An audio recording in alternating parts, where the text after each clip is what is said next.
그렇게 급격하게 변하는 주식이 아니에요. 흔히 말하는 단타. 투자자들한테는 매력이 없는 주식이에요. 그런데 이 아저씨는 왜 매력을 느꼈을까? 구독과 좋아요, 알람 설정 감사합니다. 워런 버핏이 일본 주식을 산 이유에 대해서 오늘 이야기하려고 이걸 들고 왔습니다. 맞아. 일본에서 많이 뉴스 나왔습니다, 이거. 일본에서도 뉴스가 많이 나오고 포털 사이트 같은 데서도 꽤 이제 랭킹에 오를 정도로 올랐더라고요. 그래가지고 이제 박간의 방송 자체가 일본 정보 방송이다 보니까 저기 미국에 돈 많은 저 아저씨가 할아버지가 일본 주식을 샀을까요? 궁금해하신 분이 있을 것 같아가지고 그분이 산 주식에 대해서 어떤 기업을 샀고 그 기업이 어떤 기업인지 간략하게 알려드리려고 이제 이걸 준비했습니다. 자, 그러니까 일단 어떻게 한국에서 보도가 됐는지 기사 보면서 얘기를 해보도록 합시다. 먼저 한국에서 나온 거. 한국 경제뉴스인데 일본 상장사의 첫 베팅이에요. 그러니까 뭐 주식 엄청 잘해가지고 돈 많이 번다는 이 할배가 일본에 처음으로 돈 넣은 거예요. 그래서 일본에서 이제 막 뉴스가 뜨고 난리가 난 겁니다. 미국 시장을 막 좌지우지하고 전 세계적으로 상당히 유명한 주식 투자자가 드디어 일본 시장에 처음으로 발을 내디뎠네? 근데 알고 보니까 야금야금 사고 있었네? 어떤 걸 샀는지 보니까 그렇죠. 상사에 대한 개념 같으면은 이거 대한민국에서 한때 엄청 히트쳤던 드라마 미생 있지 않습니까? 미생의 장그래가 다니던 그 기업이 상사입니다, 여러분. 그런 일을 하는 기업이 상사예요. 예. 그래서 뭐 여기서 나오는데 얼마만큼 샀길래요? 이렇게 나오잖아요. 총 7조 원어치니까 꽤 돈을 많이 썼죠. 뭐 왜 샀냐 이래서 이제 일반적으로 이제 얘기하기에는 이 배당 수익률이 좋다. 흔히 말해서 주식을 사서 그 다음에 주식이 오르고 나서 팔면은 그 차익을 있잖아요. 시가 차익으로 돈을 버는 게 아니라 이 주식 자체를 사서 묵혀두면은 어찌 보면 은행이 이자 멘치로 그런 받는 게 이제 이 주식의 배당인데 그 배당에 따른 수익률 자체가 상당히 좋기 때문에 이걸 구입하지 않았냐. 뭐 본인도 그렇게 이제 회사에 발표를 했거든요. 일본 주식 시장이 다른 선진국 시장에 비해서 저평가돼 있다. 나름 가격도 저렴하고 그런데 배당 수익이 요렇게 높네? 어머, 나 이건 사야 돼? 이래서 이제 샀다라고 얘기하는 거예요. 또 다른 쪽으로는 또 이제 미국 시장이 워낙 뭐 최근 테슬라 뭐 그게 주식이 엄청 올랐잖아요. 주식시장 전체적으로 좀 과열의 기미가 있다 보니까 그런 시장보다는 좀 새롭게 개척하는 의미로 일본 시장에 오지 않았냐라는 식으로 이제 얘기하는 것도 꽤 있습니다. 그래서 일본에서 이제 어떻게 이제 이걸 보도를 해놨을까? 자, 이제 NHK 뉴스네요. 이제 미국 투자자 워런 버핏이 일본의 상사 5개 주식 5% 이상 취득 발표 이래가지고 뭐 NHK뿐만 아니라 다른 뭐 일본 경제신문이라든지 각종 미디어가 앞다투어 이 이제 뭐 미국의 큰 주식 투자자가 일본 시장에 이제 투자를 했다라는 걸 대대적으로 보도를 했습니다. 왜냐면은 일본 시장 자체에서 외국인 투자자가 이제 자주 뭐 들어오기도 하지만은 나가는 추세가 많이 있어요, 일본 내에서. 왜냐면은 일본 주식 시장의 큰 특징이 있잖아요. 이거 기억나십니까? 박간의 영상!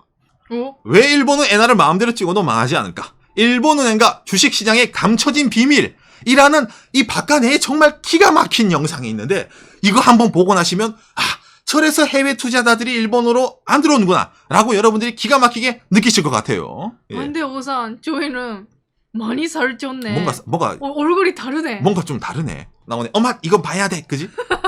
그래서 이제 뭐 이렇게 이제 과거에 대해 설명을 했는데 저희가 영상에서도 일본 이 주식시장 자체가 많이 특이해요. 일본 주식시장이 지금 상당히 어찌 보면 주가가 많이 올랐죠. 니케이가 23,000 정도 가는데 원래 그렇게 높았냐? 원래 그렇게는 높지 않았죠.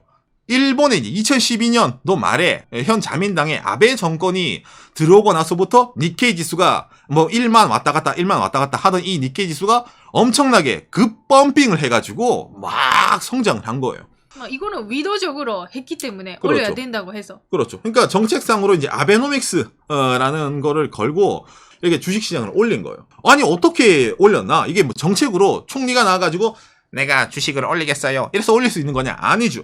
아베 총리가 이때 당시에 이걸 하기 위해서 일본은행 총재를 바꾸고 한 일이 있습니다. 자, 그래서 어떻게 했냐? 바로 요렇게로 일본은행에 의한 일본 주식 ETF의 누적 매입 금액 추이인데 이게 조엔이에요. 누적으로 치면은 그러니까 30조 엔 이상을 넣었네요. 우리나라 돈으로 300조 이상을 넣은 거예요. 그러니까 국가은행이 300조 이상을 주식시장에 넣고 사기만 한 거예요. 안 팔아요. 그러면 어떻게 돼? 주식시장이란 거는 누군가가 사고 팔고 하면서 왔다 갔다 하잖아, 그래프가. 그런데 누군가가 그냥 거액으로 계속 사기만 하는 거예요. 계속 사! 그러면은 주가가 어떻게 돼요? 그렇죠. 이렇게 되는 거예요. 올라가는 거예요, 기본적으로는. 그래서 이걸 해외에서 봤을 때는 두 가지가 있는 거예요. 국가에서 관여하는 일본 주식시장이다가 있고 아니다. 저거는 정말로 안전방이다. 생각을 해봐. 국가가 주가 방어를 해주잖니. 그러니까 내가 들어갈 때는 언제 들어가든 어떤 의미로는 항상 저점에 매입할 수 있단 말이에요. 계속해서 돈을 넣을 거란 말이야.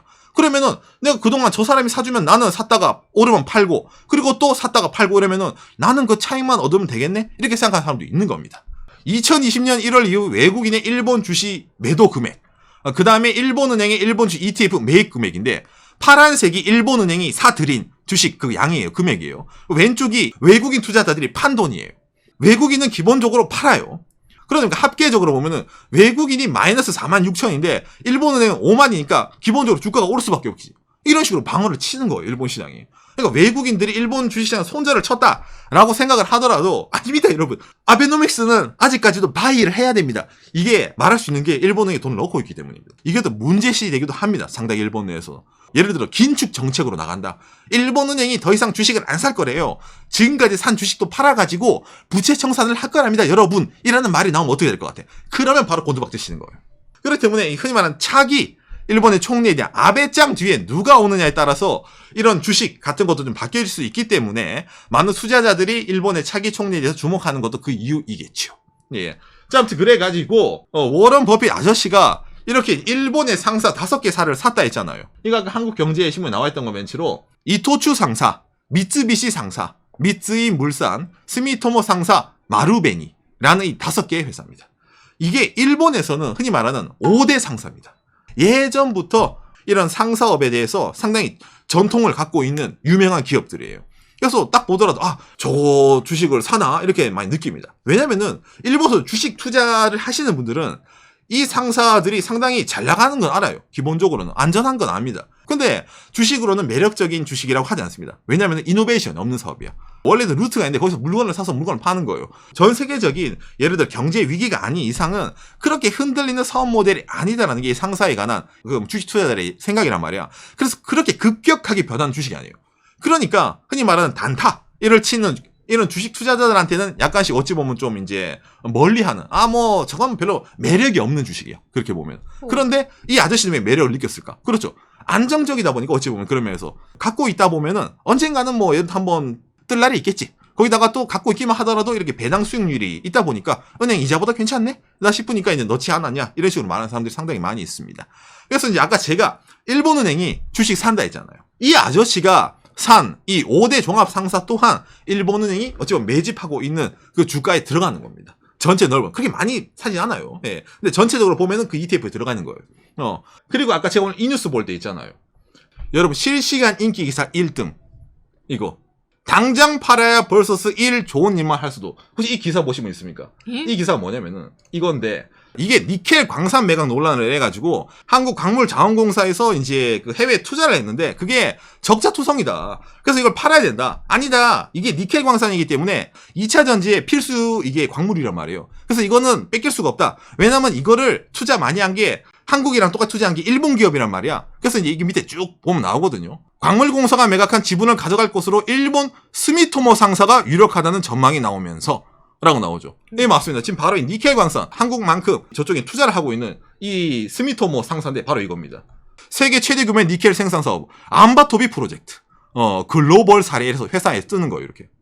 그러니까 이거 보니까, 이 상사가 광물이라든지 그거 투자하는 거 뭔가 느낌 파고죠. 유명하다는 게. 자체적으로 그런 데 투자를 많이 해가지고, 얘들도 아는 거예요. 니켈 수요가 많이 필요할 것이다. 그렇기 때문에 이제 세계 최대 규모의 이 니켈 광산인 이 암바토비에 투자를 했습니다라고 이제 자기 홈페이지 내에서도 이제 대대적으로 쳐두는 거예요. 이게 이제 스미토모 상사 이거 하고 있는데 일본 내에서도 약간 비난이 있습니다. 뭐가 있냐면은 스미토모 상사 마다가스카르의 암바토비 니켈 프로젝트에서 두 번째 감액 손실 계상. 그래서 손실을 2번 낸 거예요. 2016년도에 스미토모가 저 광산 때문에 770억 엔이니까 우리나라 돈으로 약 8천억을 한번 손실을 냈어요. 그리고 또 550억 엔의 손실을 또 낸 거예요. 그러니까 합쳐서 1,300억 엔이니 우리나라 돈으로 약 1조 5천억 원 정도의 손실을 내고 있습니다. 유지하면서 지금. 그런데 아직까지 안 놓고 있어요. 스미토모 상사가 현재 47.7%를 갖고 있고, 그 다음에 코리아 리소스 코퍼레이션, 한국 그 광물자원공사죠. 예, 40.3%. 그래서 이제 여러분들이 아까 이 뉴스 저거 일본 스미토모 상사도 투자한 거구나. 그 스미토모 상사에 워렌 버핏도 투자를 했다네? 라고 느끼면 됩니다. 예. 그래서 이제 어찌 보면 이제 이 스미토모 상사가 말한 대로 미래 가치에 투자를 했기 때문에 뭐 이게 뭐 좋게 나올지 아니면 뭐 지금처럼 적자 보는데 그래 끝날지는 미래 일은 아무도 모르는 거겠죠. 예.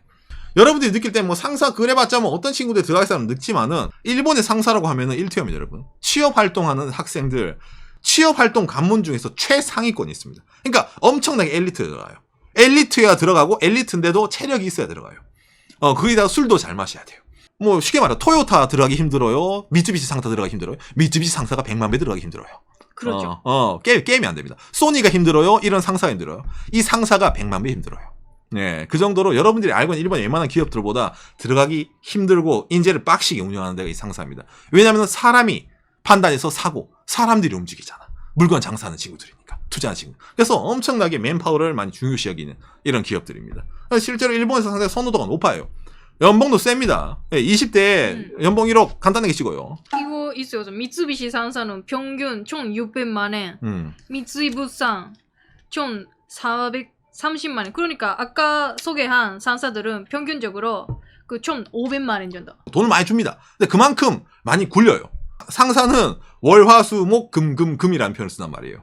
예, 좀 도전적인 사람들이 많이 가는 이미지. 일반적으로 아는 일본인의 이미지와 좀 떨어지는 친구들이 많을 겁니다. 상사 사람들은. 그런 업계예요. 이 업계 자체가. 아무튼 그래가지고 이 워렌 버핏 아저씨가 들어갔는데 아니면 아까 뭐 일본 은행이 이렇게 투자를 한다면서요. 다음에 아베짱 다음에 누가 올지도 모르는데 이렇게 들어가서 괜찮을까요? 일본 은행이 돈 뺄 수도 있지 않습니까? 라고 느끼지만 일본의 지금 뭐 현대적으로 나온 뉴스 중에서 차기 총리 중에 제일 유력한 아마도 이 아씨가 거의 99.99% 같은데 스가 레와 오지짱 아베짱이 한 대로 뭐 그대로 할게요. 그렇죠. 예전 박근혜 방송에 저번에 얘기했는데 아베 총리의 체제를 계속 이어가는 사람이기 때문에 아베 총리의 체제를 이어간다는 게 무슨 말이야. 일본은행은 그대로 일본 주식시장의 완화 정책을 계속 펴고 이 아씨가 그러니까 돈을 시장에 계속 넣는 그런 경제관념을 가진 사람이기 때문에 기존의 아베노믹스의 이런 노선에 크게 반하지 않게 아마도 일본 주식시장이라든지 일본 경제시장이 계속 흘러갈 겁니다. 그렇기 때문에 뭐 어쩌면 리스크가 없다라고 생각할 수도 있겠네요. 네, 이렇게 이제 워렌 버핏이 투자한 일본 5대 종합상사에서 간략하게 여러분들의 좀 이해를 돕기 위해서 얘기를 좀 해봤습니다. 요시. 일본 주식시장 자체가 아까 제가 처음 말씀드린 대로 좀 외국인들한테는 좀 거부감이 있을 수 있는 그런 주식시장입니다. 일단은 뭐 한주 투자가 아니라 일본은 최소 투자가 뭐 100주 단위부터 시작하는 것도 있고 그다음에 주식시장 자체에 뭐 국가적으로 이렇게 일본은행에 돈 넣는 것도 있고 어떤 국가가 이렇게 좀 약간 컨트롤을 할 수가 있는 주식시장이다 보니까 좀 투명한 시장이라고 하기에는 좀 그렇단 말이에요. 그런데 저런 좀 보수적인 저런 이제 5대 상사 기업의 세계적인 투자자가 일본 시장에 드디어 이제 처음으로 진출을 했기 때문에 일본 이 경제 시장 자체가 상당히 요즘 약간 반기는 분위기입니다. 왜냐면은 일본인들 자체도 이 주식 시장에 대해서 사람들이 투자를 해줬으면 이런 생각을 많이 가집니다. 왜냐면 국가가 저렇게 밀고 올라오고 있지만 개인적인 사람들은 들어가지 않아요. 불안하거든. 과거에 버블 붕괴에 이런 아픈 경험이 있단 말이에요. 일본 사람 투자자 같은 경우에는. 그렇기 때문에 좀 보수적인 이제 그런 분야에 세계적인 투자자가 들어와가지고 배당률이라든지 일본 주식시장이 저평가돼서 좋은 어찌 보면 있잖아. 뭐 좋은 이런 걸 했다 이렇게 발표를 했기 때문에 일본에서 엄청나게 반기는 분위기입니다. 이게 나름. 그러면 오상 어느 주식을 사면 됩니까? 기가 막히네요. 그러니까 여러분들은 바로 이 주식을